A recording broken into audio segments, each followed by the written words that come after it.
Je rentrais simplement chez moi après une autre journée longue et épuisante, du genre qui se confond avec celle de la veille, quand une policière m'a arrêté et m'a dit quelque chose que je n'oublierai jamais. Je croyais que ce n'était qu'une amende de plus, un petit désagrément de plus dans une vie qui en est remplie. Mais ce moment-là, bref, imprévu, presque banal, a tout changé. Parfois, le destin ne frappe pas à votre porte. Parfois, il clignote dans votre rétroviseur et vous force à vous arrêter. Je m'appelle Ethan Walker. J'ai 38 ans, je vis dans la banlieue de Denver et je dirige une petite entreprise de construction qui ressemble plus à une tempête qu'à une société. Le genre où chaque jour est une course pour garder une longueur d'avance sur quelque chose qui menace toujours de s'écrouler. Des délais impitoyables, des clients jamais satisfaits et des factures qui s'empilent comme des briques qu'on ne peut plus arrêter de poser. La plupart du temps, je quitte le bureau une fois la nuit tombée. Je conduis en silence avec la radio au minimum et je m'endors devant la télé allumée sur une émission que je ne me souviens même pas avoir mise. Ce genre de silence qui bourdonne dans les oreilles quand il n'y a plus rien à dire. On entend le réfrigérateur ronronner, les tuyaux se calmer, l'écho léger de sa propre respiration. C'est étrange. Comme le silence peut devenir le bruit le plus fort de la pièce. Ce soir-là, le ciel était bas, chargé de nuages couleur béton mouillé. La circulation avançait lentement en périphérie de la ville. Les phares s'étiraient dans les deux sens, comme une rivière de fantômes lents. Mes mains me faisaient mal à force d'avoir tenu le volant toute la journée, et je voulais juste rentrer, retrouver le calme, ce seul endroit qui, au moins, ne me demandait rien. Je me souviens avoir regardé l'horloge du tableau de bord. 2042. Juste avant que les gyrophares rouges et bleus n'éclatent derrière moi. Mon estomac s'est noué, pas besoin de radar pour savoir que j'étais au-dessus de la limite. Je le savais déjà. C'est fou comme la fatigue se transforme vite en culpabilité quand ces lumières apparaissent dans le rétro. J'ai rangé mon camion sur le bas-côté, coupé la radio et je suis resté immobile, sentant mon cœur battre dans ma gorge. Et puis je l'ai vue. Elle s'est approchée côté conducteur d'un pas assuré, calme, sans précipitation, sans hésitation. Je l'ai d'abord vue dans le rétroviseur, uniforme sombre, visière de sa casquette cachant son visage, l'insigne argenté brillant sous les phares. Lorsqu'elle est arrivée à ma hauteur, j'ai baissé la vitre. « Bonsoir, monsieur. » Son ton était calme, équilibré, ferme sans être froid. « Permis et papier du véhicule, s'il vous plaît. » J'ai fouillé un instant dans la boîte à gants, trouvé les documents et les lui ai tendus, en essayant de cacher l'irritation qui me montait dans le dos. Je n'étais pas vraiment en colère contre elle, juste fatigué. Fatigué de journées qui n'en finissent pas, de fautes qui me collent à la peau.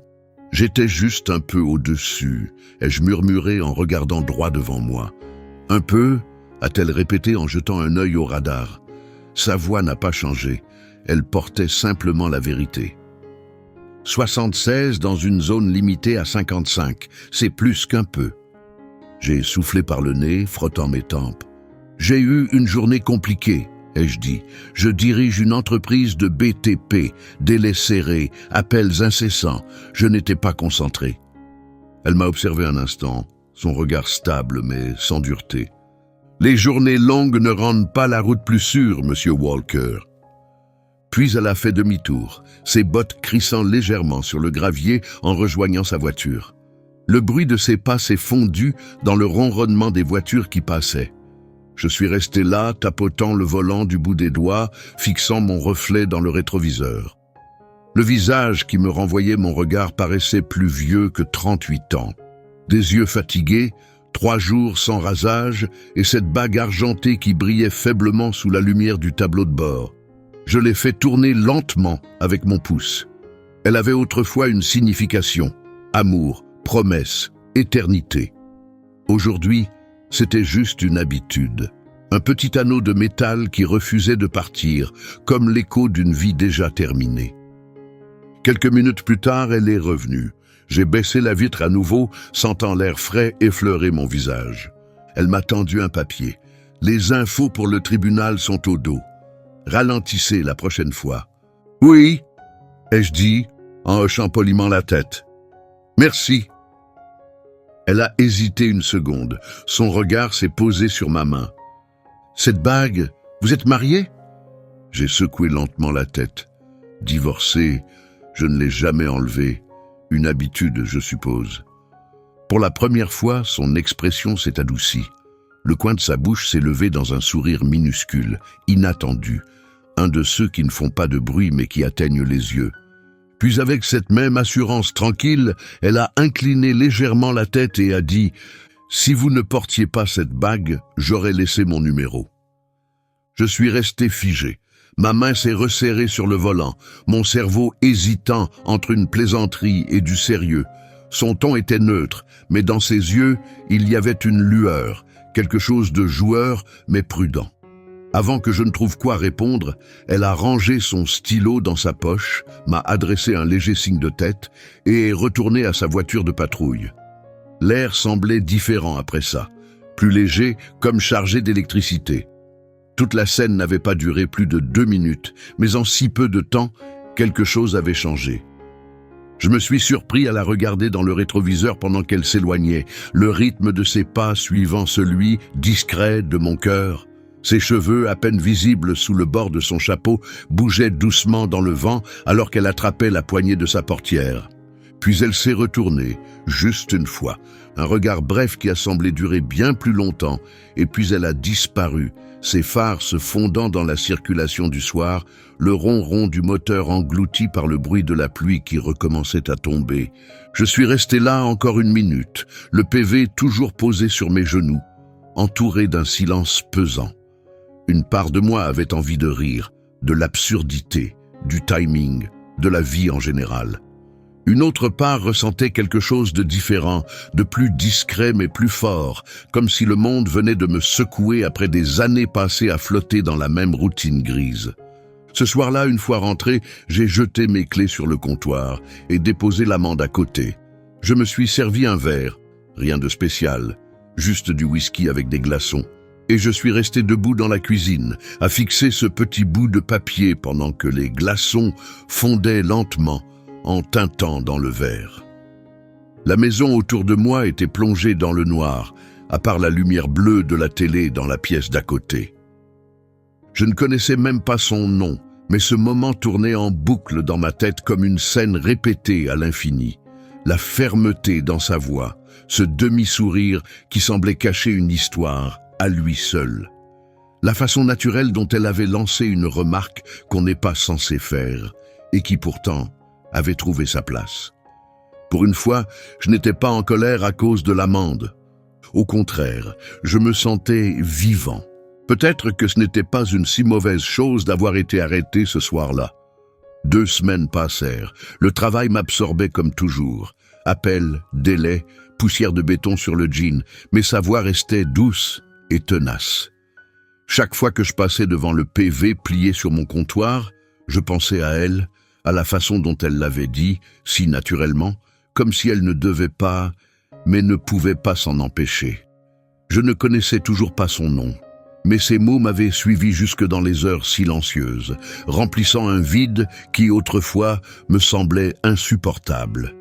Puis un vendredi matin, alors que mon équipe coulait du béton sur un chantier en centre-ville, je suis passé dans un petit café du coin.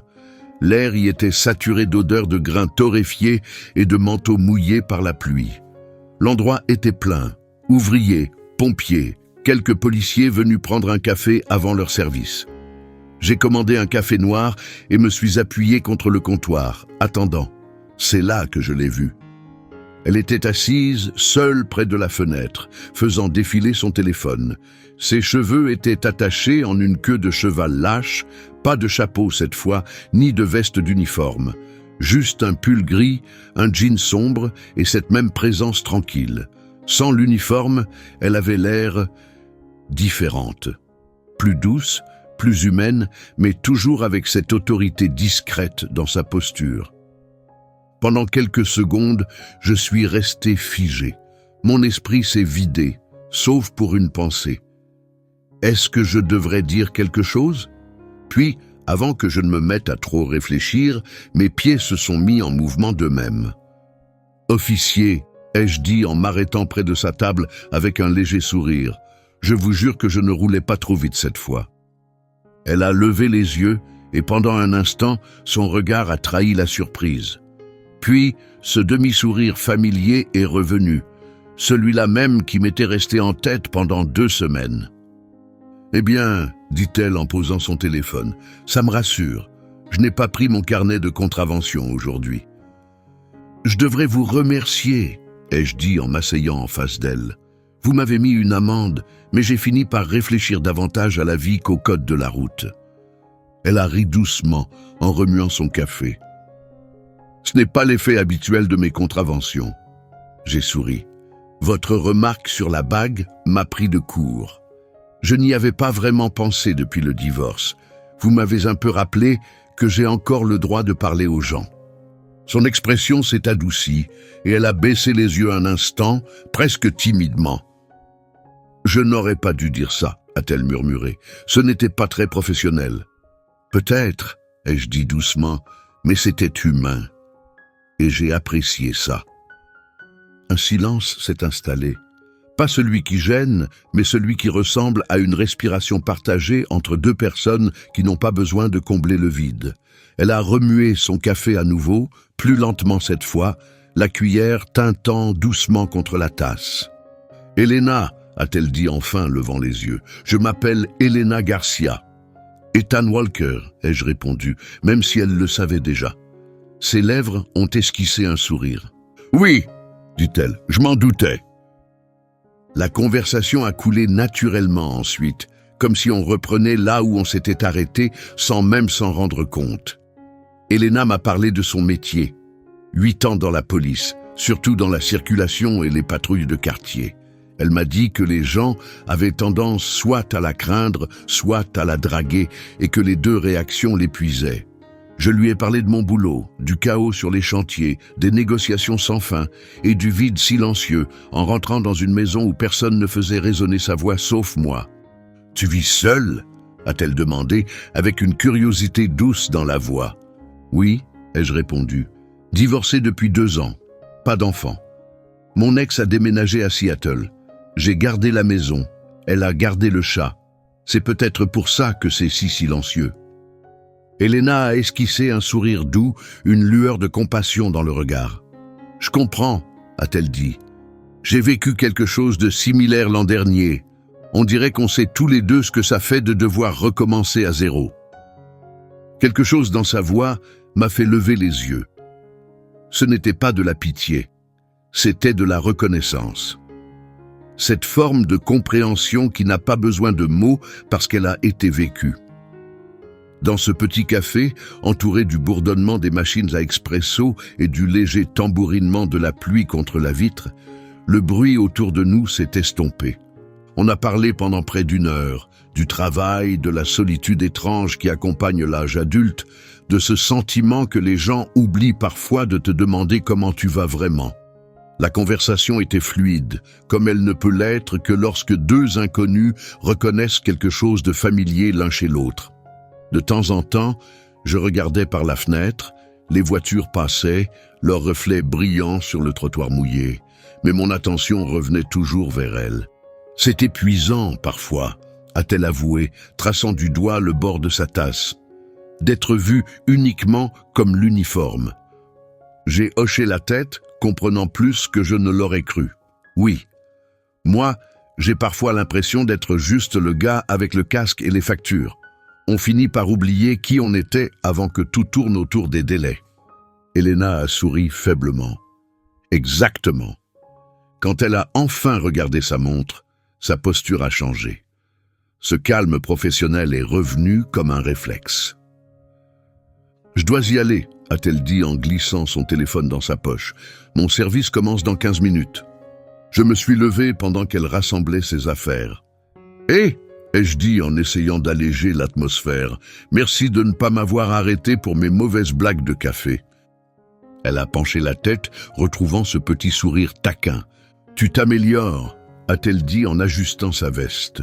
Puis, après une courte pause, elle a ajouté avec une lueur dans les yeux, « La prochaine fois, c'est toi qui offres le café. »« Marché conclu !» ai-je répondu, incapable de retenir mon sourire. On est sortis ensemble. La pluie s'était transformée en bruine, laissant la ville lavée et fraîche. L'air sentait l'asphalte mouillé et les pins, et au loin, une sirène retentissait avant de disparaître. Elena a remonté sa fermeture éclair, a jeté un coup d'œil vers une voiture de patrouille garée plus loin et a dit « Prends soin de toi, Ethan, et conduis comme si quelqu'un te regardait. » Je n'ai pas pu m'empêcher de rire. C'est probablement le cas. Elle m'a adressé un dernier sourire, un vrai cette fois, avant de se tourner vers sa voiture. Je l'ai regardé partir, le bruit rythmique de ses bottes sur le trottoir humide se mêlant au léger grésillement de sa radio. Elle a attrapé la portière, a jeté un dernier regard par-dessus son épaule, puis elle a disparu dans le calme des lumières de la ville et de la pluie. Je suis resté là un long moment, sous l'auvent, regardant ses feux arrière se fondre en traînées rouges sur le gris. Quelque chose en moi avait changé, quelque chose de petit, mais d'indéniable. Le trajet de retour au travail m'a semblé étrangement léger, comme si le poids que je portais depuis des années s'était un peu allégé, juste assez pour me laisser respirer. Ce jour-là, qui avait commencé de manière douloureusement ordinaire, portait désormais une étincelle discrète, comme si j'avais entrouvert une fenêtre dans une pièce dont je n'avais même pas remarqué qu'elle était devenue étouffante. Ce soir-là, après le travail, je me suis surpris à regarder mon téléphone, espérant à moitié voir apparaître un message, même si je ne lui avais même pas demandé son numéro. C'était absurde, je le savais, mais l'idée restait là. Il y avait quelque chose chez elle, directe, posée, discrètement bienveillante. Elle rendait le silence moins vide, presque apaisant. En rentrant, j'ai revu le PV, toujours posé là où je l'avais laissé sur le comptoir. Pour la première fois, j'ai souri en le voyant. Ce n'était plus juste un rappel d'une amende. C'était devenu le marqueur de quelque chose d'autre. Un commencement que je n'avais pas vu venir. Dans les jours qui ont suivi, j'ai commencé à remarquer des changements chez moi. Subtils, presque ridicules. Je me rasais plus souvent. Je ne sautais plus le petit déjeuner. Le silence dans ma maison existait toujours, mais il ne pesait plus autant. C'était un mardi soir froid, le genre de nuit où la ville retient son souffle. Même l'air semblait figé. Je m'étais encore endormi sur le canapé, la télé vacillant faiblement dans un coin, un verre d'eau à moitié vide sur la table basse. Puis, un coup à la porte. Section soudain. Pendant une seconde, j'ai cru rêver. Puis un autre coup plus fort cette fois. Je me suis levé en traînant les pieds, frottant mes yeux encore lourds de sommeil, et je suis allé ouvrir. 2 policiers se tenaient sur le perron. Le plus âgé tenait un carnet, tandis que le plus jeune braquait sa lampe torche vers ma voiture garée au bord du trottoir. « Désolé de vous réveiller, monsieur, » dit le plus âgé. « Il y a eu un petit accident. Une voiture a glissé sur la chaussée mouillée et a percuté la vôtre. Personne n'est blessé. » À moitié endormi, j'ai plissé les yeux vers la rue. L'arrière de ma voiture était enfoncé, le métal brillant sous le lampadaire. « Vous vous moquez de moi » ai-je murmuré en sortant.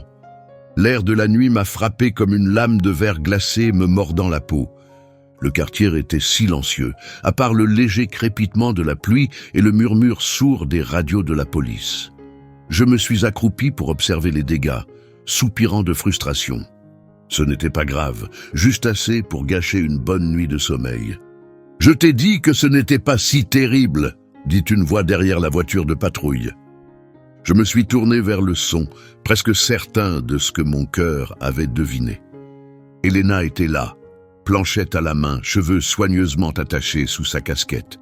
Même sous la faible lueur jaune du lampadaire, je l'ai reconnue tout de suite. Le calme de sa posture, la manière posée dont elle se tenait, la façon dont son regard balaya la scène avant de croiser le mien. Elle parut un instant surprise de me voir. « Monsieur Walker », dit-elle d'un ton doux mais assuré. J'ai laissé échapper un petit rire en secouant la tête, incrédule. « Officier Garcia, vous patrouillez vraiment partout, pas vrai ?» Ses lèvres esquissèrent un sourire contenu. On dirait que j'ai l'habitude de croiser 2 fois les mêmes personnes. L'agent plus âgé à ses côtés nous jeta un bref regard, sentant visiblement une familiarité qu'il ne comprenait pas. Il s'éloigna pour parler au conducteur qui avait percuté ma voiture, nous laissant seuls près du capot de la voiture de patrouille, l'air brumeux dessinant un halo autour du lampadaire. Elena commença à remplir un formulaire, ses gestes rapides et maîtrisés. « Assurance, carte grise, des dégâts à l'intérieur du véhicule ?» demanda-t-elle, jetant un bref coup d'œil pendant que son stylo glissait sur la feuille. Son ton était professionnel, comme toujours, mais cette fois, j'entendais autre chose. Une chaleur discrète qui n'était pas là cette première nuit sur le bord de la route. « Ça va ?» demanda-t-elle doucement. « Oui », ai-je répondu en me frottant la nuque, « juste un peu fatigué. Vous m'avez pris entre 2 rêves. » Elle sourit légèrement. « Ça aurait pu être pire. Au moins, tu n'es pas celui qui finit menotté ce soir. » J'ai ri. « Pas encore. » Elle leva alors les yeux de son carnet, croisant mon regard un peu plus longtemps qu'il n'est habituel. « Tu plaisantes toujours quand tu es stressé ?»« La plupart du temps, ai-je dit. Ça m'aide à ne pas perdre pied. » Elle acquiesça légèrement en reprenant l'écriture. Ce n'est pas une mauvaise habitude. La pluie s'était changée en une brume fine, déposée sur sa veste et scintillant à la lumière comme de minuscules étoiles. Lorsque l'agent plus âgé revint, Elena lui tendit la planchette et lui dit qu'elle terminerait les papiers dans la voiture. Je l'ai regardé s'éloigner vers le véhicule, les épaules droites, concentrées, son pas mesuré et sûr. Je ne suis pas rentré tout de suite. Je suis resté là, sous le lampadaire, les mains dans les poches, écoutant le léger ronron du moteur de la voiture de patrouille et le murmure des radios. Le reste du quartier était silencieux, seulement le bruit des pneus glissant au loin sur l'asphalte mouillé et le goutte-à-goutte régulier de la pluie tombant des gouttières. Quelques minutes plus tard, Elena est ressortie et a marché vers moi, son carnet sous le bras. Une odeur subtile de pluie et de café s'accrochait à son uniforme. « Tout est en ordre », dit-elle en me tendant une copie du rapport. « Tu devras appeler ton assurance demain, mais c'est un cas simple. Aucun dégât majeur. »« Merci », ai-je dit en repliant la feuille. « Et merci de m'avoir réveillé au lieu de faire remorquer la voiture. » Elle a souri doucement. « Avec plaisir. Même si je suis presque sûr que tu aurais dormi pendant un tremblement de terre. » C'était le cas, ai-je admis, et maintenant je suis réveillé en train de me demander à quel point c'est étrange que tu continues à apparaître dans ma vie. Son expression s'est adoucie, une lueur d'amusement dans le regard. Peut-être que l'univers pense que tu as besoin de surveillance. J'ai souri. Ou peut-être qu'il pense que j'ai besoin d'un café. Cela l'a fait rire, un vrai rire sincère qui perça la formalité de son uniforme. Elle baissa les yeux vers sa planchette, faisant mine de vérifier quelque chose, mais je voyais bien le sourire au coin de sa bouche. « Fais attention à ce que tu souhaites, Ethan, » dit-elle d'un ton léger. J'ai incliné la tête. C'était une invitation. Elle n'a pas répondu tout de suite. La rue était presque entièrement silencieuse, le monde réduit à nous deux, seuls sous un lampadaire. Puis elle dit « Peut-être, si tu restes en dessous des 55. » Avant que je trouve une réponse maligne, sa radio a grésillé brusquement. Elle a soupiré, a murmuré quelque chose à propos d'un incident à proximité, puis a désigné sa voiture d'un signe de tête. « Le devoir m'appelle, » dit-elle. « Encore une fois, ai-je ajouté. « Toujours, » répondit-elle avec un sourire discret. Elle commença à s'éloigner, puis s'arrêta à mi-chemin vers la voiture. Son visage était à moitié éclairé par les phares lorsqu'elle se retourna vers moi. « Tu devrais essayer de dormir un peu, » dit-elle doucement. « Et ne t'inquiète pas pour la voiture. Ce n'est qu'une bosse. »« Oui, » ai-je dit d'une voix plus basse, « juste une bosse. » Pendant un instant, j'ai cru qu'elle allait dire autre chose, quelque chose qui flottait dans son regard. Mais à la place, elle hocha simplement la tête et monta dans la voiture. La portière se referma doucement et quelques secondes plus tard, les lumières rouges et bleues clignotèrent une dernière fois avant de disparaître dans l'obscurité. Je suis resté là jusqu'à ce que le bruit du moteur s'évanouisse dans la rue. La nuit semblait de nouveau différente. Plus calme, oui, mais pas vide. Quand je suis enfin rentré, la maison m'a accueilli dans son silence familier. L'amende d'il y a quelques semaines était toujours posée sur le comptoir, à côté d'une pile de courriers non ouverts. Je l'ai prise, je l'ai regardée un instant, et j'ai souri. Puis mon téléphone a vibré. Numéro inconnu. J'ai froncé les sourcils, le pouce suspendu au-dessus de l'écran. En ouvrant le message, 4 mots sont apparus. 4 mots qui m'ont coupé le souffle. La prochaine fois, c'est moi. Pendant un moment, je suis resté là, à le relire encore et encore, comme si mon cerveau ne faisait pas confiance à mes yeux. Puis, un sourire lent et incontrôlable a traversé mon visage. Le monde, semble-t-il, avait décidé de rallumer ses gyrophares.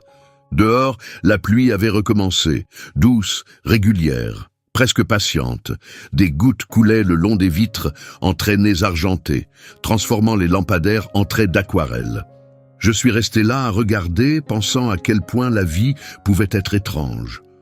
Comment un excès de vitesse et un accident en pleine nuit pouvaient, d'une manière ou d'une autre, ressembler à de l'espoir. Cette nuit-là, j'ai dormi mieux que je ne l'avais fait depuis des mois. Je n'ai répondu à son message que le lendemain matin. À vrai dire, je l'ai relu au moins 10 fois, souriant à chaque lecture, cherchant les mots justes, entre garder mon calme et ne pas avoir l'air d'un adolescent amoureux. J'ai écrit une 12aine de réponses, trop formelles, trop décontractées, trop directes, puis je les ai toutes effacées. Finalement, j'ai simplement écrit « marché conclu », simple, honnête, le seul mot qui ne sonnait pas faux. 2 minutes plus tard, sa réponse est arrivée. Samedi, 10h, Harbour Café. Le samedi matin, j'étais plus nerveux que je ne voulais l'admettre. Cela faisait presque 3 ans que je n'avais pas été à un rendez-vous, ou quelque chose qui s'en rapproche. Mon reflet me montrait en train d'ajuster mon col pour la 4e fois. Je me suis rasé 2 fois, changé de chemise 3 fois, et je n'étais toujours pas sûr de ce qui convenait. C'était ridicule et étrangement grisant. Je suis arrivé au café avec 15 minutes d'avance, feignant de faire défiler mon téléphone pendant que mon esprit tournait à toute vitesse. Chaque fois que la porte s'ouvrait, je levais les yeux. Et quand elle est enfin entrée, le bruit de fond a semblé diminuer juste un peu. Elena ne portait pas d'uniforme cette fois. Elle portait un chemisier blanc rentré dans un jean foncé et une veste marron douce, comme usée par plusieurs saisons de pluie. Ses cheveux étaient détachés, tombant naturellement sur ses épaules, les pointes captant la lumière du matin filtrant à travers les grandes fenêtres. Pendant une seconde, j'ai oublié comment parler. « Salut, officier Garcia », ai-je dit, me levant un peu trop vite. Elle sourit. « Aujourd'hui, c'est juste Elena. Tu es en sécurité. » Sa voix, chaleureuse, confiante, taquine, m'a calmé bien plus que le café ne l'aurait fait. On a commandé, trouvé une petite table près de la fenêtre et commencé à discuter. Au début, la conversation était légère, anecdotes de travail, blagues inoffensives, petits éclats de qui nous étions en dehors de nos uniformes, qu'ils soient réels ou émotionnels. Elena m'a raconté certaines des excuses les plus absurdes qu'elle avait entendues de la part de conducteurs tentant d'éviter une amende. Un jour, un gars a accusé son GPS, a-t-elle dit en riant. Il prétendait que l'appareil l'encourageait à aller plus vite. J'ai ri aussi. Mes clients font pareil. Les délais de chantier? Pour eux, ce sont des suggestions. Je passe la moitié de mon temps à réexpliquer les mêmes plannings. On gardait un ton léger, mais au fil des minutes, l'atmosphère changeait. Le rire laissait place à des silences plus profonds, chargés de quelque chose de non dit. Le bruit du café s'estompait autour de nous, le souffle de la machine à expresso, le murmure des conversations, la pluie qui tapotait doucement la vitre. Elena tournait lentement sa cuillère dans sa tasse, traçant des cercles qu'elle n'avait pas besoin de faire. Puis, sans lever les yeux, elle demanda à voix basse « Tu as dit que ton divorce avait été dur. Qu'est-ce qui s'est passé, si ce n'est pas indiscret? J'ai pris une inspiration, essayant de me stabiliser. On s'est simplement éloigné, je suppose. Des années de routine, des journées trop longues, des dîners ratés. Je rentrais trop fatigué pour parler. Elle avait arrêté de m'attendre. Et un matin, j'ai réalisé qu'on n'avait pas ri ensemble depuis des mois.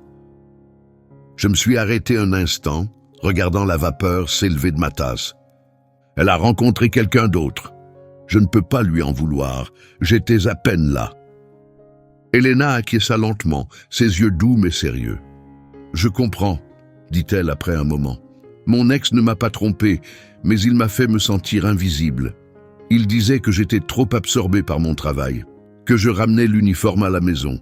Un jour, il a tout emballé et il est parti. Pas de dispute, juste un mot sur le comptoir. Pendant un long moment, aucun de nous n'a parlé. On est resté là, à regarder les gens passer en courant devant la vitre, les parapluies se frôlant, les reflets scintillant dans les flaques. Le silence entre nous n'était pas gênant, il était confortable, sincère. Deux personnes qui avaient traversé la même tempête, assises assez longtemps pour s'en rendre compte. Je crois que c'est pour ça que j'ai dit cette bêtise à propos de ta bague, dit finalement Elena en souriant un peu. C'était à moitié une blague, à moitié autre chose. Je ne pensais pas te revoir. Je suis content que ce soit arrivé, ai-je répondu doucement. Ses joues rosirent légèrement et elle baissa les yeux vers sa tasse, traçant le bord du doigt. « Tu sais, c'est étrange, » dit-elle. « Je croise des gens toute la journée, des conducteurs en colère, des enfants apeurés, des victimes, parfois des criminels. Et en général, je sais les lire. Mais toi... » Elle hésita, ses yeux remontant vers les miens. « Toi, tu es difficile à cerner. » J'ai esquissé un léger sourire. Peut-être que je suis encore en train de me découvrir, mais je peux te dire une chose. Je me sens plus calme avec toi que je ne l'ai été depuis longtemps. Le sourire d'Elena, à ce moment-là, n'avait rien à voir avec celui professionnel que j'avais vu sur le bord de la route.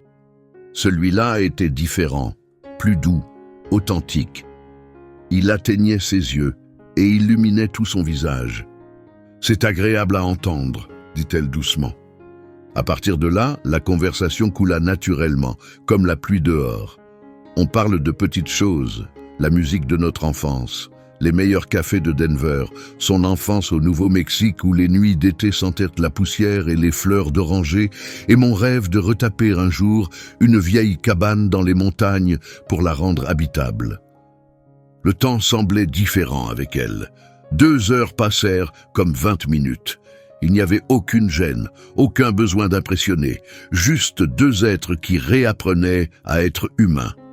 Finalement, Elena jeta un œil à son téléphone et soupira. Le léger changement dans sa posture me fit comprendre qu'elle replongeait dans le rythme du devoir. « Le devoir m'appelle encore, » dit-elle, « quart de l'après-midi. »« Évidemment, » ai-je dit avec un petit rire, « la ville ne peut pas tourner sans toi. » Elle se leva, attrapa sa veste, puis hésita, me regardant comme si elle pesait quelque chose d'invisible. « Ethan, » dit-elle doucement, « je ne mélange pas souvent vie pro et vie perso. » Elle marqua une pause délicate. « Mais j'aimerais te revoir, en dehors d'un café. »« Alors faisons un dîner, » ai-je dit rapidement, essayant de paraître détendu et échouant complètement. « Et cette fois, je paie avant que tu ne sortes ton insigne. » Elle éclata de rire, un rire clair qui allégea tout le café. « Alors c'est un rendez-vous, » dit-elle en enfilant sa veste.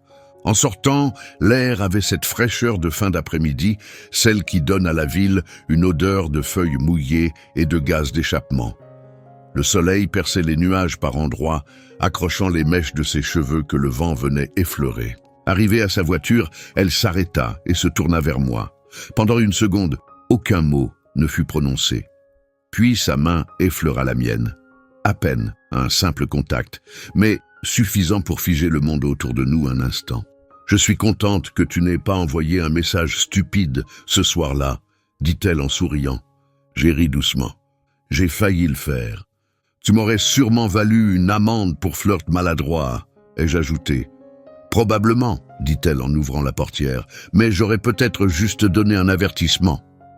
Elle monta dans la voiture, toujours souriante, et une seconde plus tard, elle était partie, les feux arrière disparaissant dans les teintes dorées de la circulation du soir. Je suis resté là, les mains dans les poches, un sourire idiot scotché sur le visage. Cette nuit-là, je n'ai pas réussi à dormir, pas à cause du stress, mais parce que mon esprit repassait sans cesse l'après-midi. La manière dont elle avait parlé de son passé avec honnêteté, la résilience tranquille dans sa voix, la façon dont sa main était restée sur la mienne un tout petit peu trop longtemps. Ce n'était pas de l'infatuation, c'était quelque chose de plus doux, de plus stable, une impression d'être vu à nouveau. Je me suis rendu compte que j'avais envie d'être meilleur, pas pour l'impressionner, mais parce qu'elle me rappelait que c'était encore possible. Je ne savais pas ce que l'avenir nous réservait, mais pour la première fois depuis la fin de mon mariage, j'avais vraiment hâte d'être demain. 3 mois ont passé depuis ce café. D'une manière ou d'une autre, Elena s'était tissée dans ma vie. Pas d'un coup, mais par de petits gestes qui comptaient. Des messages le matin, de courts appels pendant ses pauses, des dîners tardifs quand nos plannings s'alignaient. Ce n'était pas rapide ni dramatique, c'était lent, vrai, le genre de lien qui grandit quand 2 personnes arrêtent de faire semblant de ne pas être seules. J'avais appris à connaître ses habitudes, la façon dont elle prenait son café beaucoup trop sucré, le petit fredonnement qu'elle faisait avant de répondre à sa radio et la manière dont elle vérifiait toujours toutes les sorties d'un restaurant avant de s'asseoir. Elle disait que ça venait de l'entraînement, mais je savais que c'était plus profond. C'était elle, prudente, stable, toujours attentive aux autres, sauf à elle-même. Ce vendredi-là, j'ai décidé de faire quelque chose de simple, mais significatif. Il y avait un petit diner à la sortie de la ville, près du même carrefour où elle m'avait arrêté pour la première fois des mois plus tôt. L'ironie ne m'échappait pas. J'ai appelé à l'avance, réservé une table près de la fenêtre et je lui ai demandé de me retrouver là après son service. Les vieilles habitudes ont la vie dure. Bien sûr, je suis arrivé en avance. Le lieu était presque vide, l'enseigne néon bourdonnant doucement contre la vitre sombre. J'ai commandé un verre, puis j'ai posé une petite enveloppe blanche sur la table devant moi. À l'intérieur, ce que j'espérais lui arracherait un sourire. En attendant, je me répétais à voix basse comment dire ce que j'avais à dire, sans avoir l'air idiot, sans bafouiller. Le murmure du jukebox, l'odeur d'oignons frits, le tintement des tasses. Tout s'est effacé lorsque je l'ai vue entrer. Elle portait encore son uniforme, sa veste de patrouille à moitié ouverte, les cheveux attachés après une longue journée. Elle avait l'air fatiguée, mais ses yeux calmes et constants, se sont illuminés dès qu'elle m'a aperçu. Et à ce moment-là, avant même de me lever, j'ai compris une chose simple mais évidente. Elle était la meilleure chose qui me soit arrivée depuis des années. « Grosse journée ?» ai-je demandé alors qu'elle s'asseyait dans la banquette en face de moi. 15 heures d'affilée, dit-elle avec un sourire fatigué en passant une main dans ses cheveux. Mais être ici, ça rend la chose un peu plus supportable. Content de l'entendre, ai-je dit en glissant l'enveloppe blanche vers elle. Et avant que tu demandes, non, ce n'est pas une vraie amende. Son sourcil se leva amusé. Ah non? Alors c'est quoi? Un avertissement formel? Quelque chose comme ça, ai-je dit, le coin des lèvres relevé. Allez, ouvre! Elena me lança un regard joueur, légèrement méfiant, avant de déchirer le rabat. À l'intérieur, une simple feuille, une photocopie de l'amende qu'elle m'avait dressée des mois plus tôt. Mais à travers les détails imprimés, j'avais barré les lignes et écrit à la main « Contravention pour vol d'attention ». Sanction, un dîner tous les vendredis. Elle la fixa, se mordant la lèvre inférieure pour ne pas rire. Tu l'as vraiment gardé. J'ai encadré l'original, ai-je dit en souriant. C'est la seule amende que j'ai été heureux de payer. Son rire fut discret mais chaleureux, de ceux qui semblent vous appartenir l'espace d'un instant. Elle posa la feuille, s'adossant à la banquette. Tu sais, je ne suis pas censé accepter les pots de vin, monsieur Walker. Je comptais sur une exception pour récidiviste. Elle sourit encore, secouant la tête. Puis, après une pause, son expression s'adoucit. « Tu as changé, dit-elle. Tu as l'air plus léger, d'une certaine façon. » Je tournai la tête vers la vitre, regardant les phares glisser sur le verre comme des coups de pinceau. « C'est possible, ai-je dit. Tu y es sûrement pour quelque chose. » Elle ne répondit pas tout de suite. À la place, elle tendit la main au-dessus de la table et posa la sienne sur la mienne. Son contact était chaud, stable, réel. « Je crois qu'on y est arrivés tous les deux, dit-elle doucement. La serveuse apporta nos plats, mais aucun de nous ne toucha à son assiette tout de suite. On parla. De rien d'important et de tout ce qui compte. De son projet de prendre enfin quelques semaines de repos. De mon idée à moitié abandonnée de finir la vieille cabane dans les montagnes que j'avais achetée des années plus tôt. Quelque part entre ces petits détails ordinaires, j'ai réalisé à quel point nous avions avancé depuis cette première nuit. Après le dîner, nous sommes sortis. L'air était frais et pur, ce genre d'air qui porte l'odeur légère de pluie et d'asphalte. Au-dessus de nous, le ciel était clair, les étoiles à peine visibles à travers la lueur de la ville. Elle s'arrêta près de sa voiture de patrouille, les mains profondément enfouies dans les poches de sa veste. « Tu as choisi cet endroit exprès, hein ?»« Peut-être, » ai-je dit en souriant. Ça me semblait approprié de finir là où tout a commencé. Elle secoua la tête, riant doucement. « Tu es impossible !» Persistant, ai-je corrigé. Elle fit un petit pas vers moi, assez près pour que je sente encore sur sa veste ce mélange de café et de pluie. « Tu sais, » dit-elle à voix basse, « le soir où je t'ai arrêté, c'était l'un des pires jours de ma carrière. Je me demandais si j'avais fait une erreur, si je n'étais pas faite pour ce boulot. Et puis tu es arrivé, agacé, épuisé, tellement humain, et tu m'as fait rire. Ça paraît insignifiant, mais ce moment m'a rappelé pourquoi j'avais choisi ce métier. » Sa voix trembla légèrement, et elle baissa les yeux. Je tendis la main, lui soulevant doucement le menton pour qu'elle croise mon regard. « Et toi, tu m'as rappelé, dis-je doucement, que ma vie ne s'était pas arrêtée avec mon mariage, que peut-être je pouvais recommencer. » Elle sourit alors, un sourire discret mais chargé de sens. « Attends !» On dirait qu'on avait tous les deux besoin d'une contravention ce soir-là. Un long silence s'installa, le genre de silence à la fois lourd et vibrant. Puis je me penchai et l'embrassai. Ce n'était pas parfait, ni prémédité, c'était calme, sincère, réel. Quand nos lèvres se séparèrent, elle posa son front contre le mien et murmura.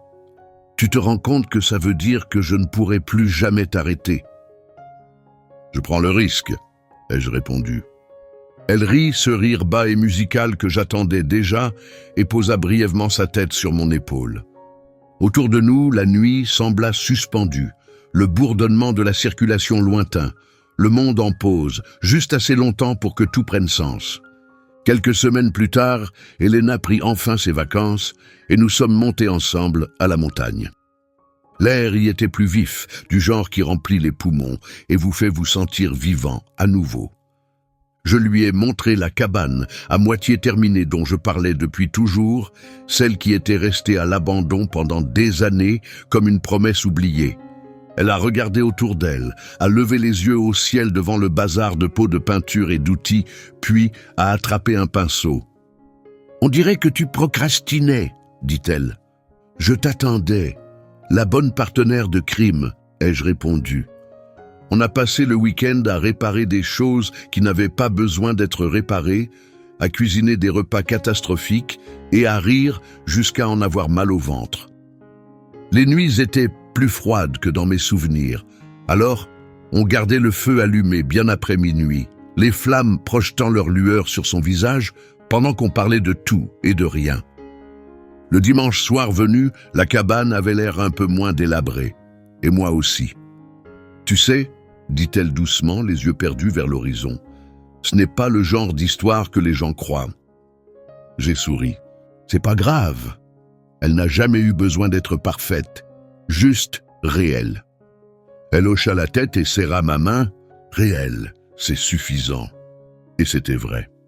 La femme qui, un jour, m'avait verbalisé pour excès de vitesse était maintenant à mes côtés en train de peindre des lignes bancales, en riant à l'idée de planter des fleurs au printemps.